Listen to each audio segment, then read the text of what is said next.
we're learning so much about what does and doesn't work for employers, for fellows, for the kinds of work that they do, that to have a sort of closed-minded idea of what success means actually really limits us. So the minute our ideas about what's successful in this stop changing is the minute that we're not successful, the minute that we're not actually being critical about what we're doing.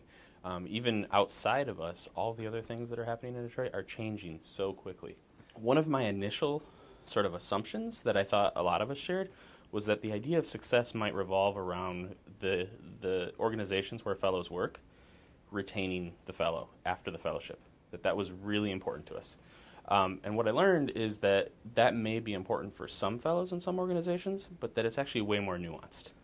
That it's really important for us to retain fellows in Detroit, and that sometimes the project or initiative or whatever it is that the fellow was working on was finished in 2 years, or they had made the change that organization wanted them to make, and they wanted to make too, and they could move on and do something else, and there was still some sort of structural, impact there that lives on, and that's something to be really proud of.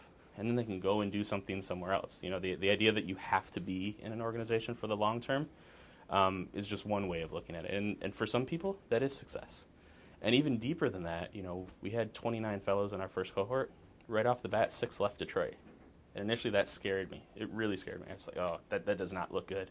But when you start looking at the kinds of things that those people are doing in other places around the country and how they're connecting other people potentially to Detroit as well, that's a success for us too. We have, as was talked about today, we have ambassadors in other places that are really excited to tell the world about their experience in Detroit and how that can connect